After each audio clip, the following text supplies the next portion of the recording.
our Board of Education unanimously supports Dr. Merrill for being Superintendent of the Year for North Carolina. He came to us at a time when we had a great amount of change within our system, not only at the Board of Education table, but also we'd gone through 5 superintendents in 4 years. He brought to us stability.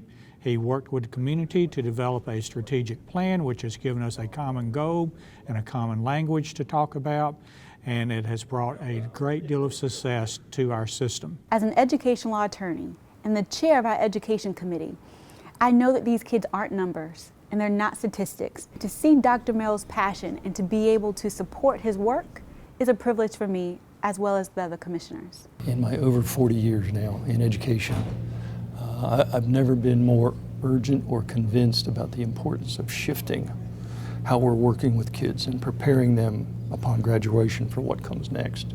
The world is changing so rapidly and is so unpredictable that creating strategic plans that try and prepare kids for that is what it's all about, I think. To help do that, Dr. Merrill turned to the community, our students and our employees, to find out what they expect from the state's largest school system. We've taken more time than normal, probably, to work with our community, use focus groups, use surveys that are open to the public, town hall meetings, everything that was really a collection inward from our community, our parents, our faith leaders, our administrators, teachers, business leaders, everybody, to answer the basic question of how do you think we should be preparing kids for the future? Short question, humongous challenge. The result was the district's strategic plan, which now guides all of the district's efforts, initiatives, and funding decisions. It is a very different way of thinking about centrally how we support our principals and our teachers. It's a different way of what our classroom should look like. This is a wonderful example of a brand new secondary school that's called Flex. It's very much about individualized learning and alternate schedules, and it's really designed around student need. So it's exciting work, it really is.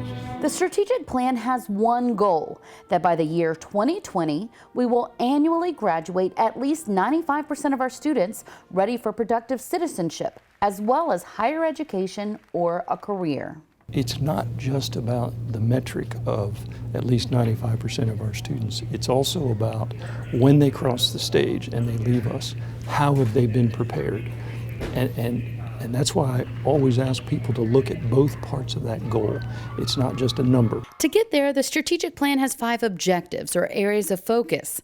These objectives create the framework the district uses to communicate the details of classroom change to principals and teachers. The things that are being pushed out, like in our leadership conferences for all of the administrators and directors at the central services, it's coming through in that, you know.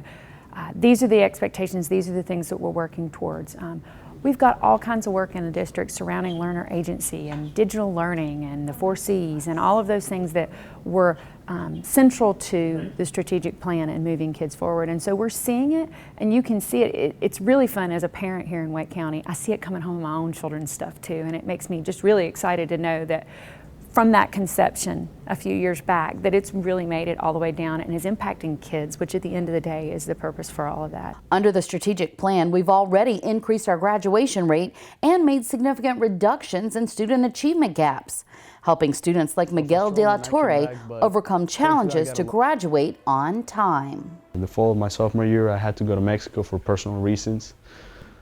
And that kind of got me off track from where I was going. It was a bit of a struggle when I came back, but thankfully I got a lot of support from the counselors and from a lot of teachers, you know. And with Dr. Merrill's leadership, the school system has also earned the respect and cooperation of our local funding body, the Wake County Board of Commissioners.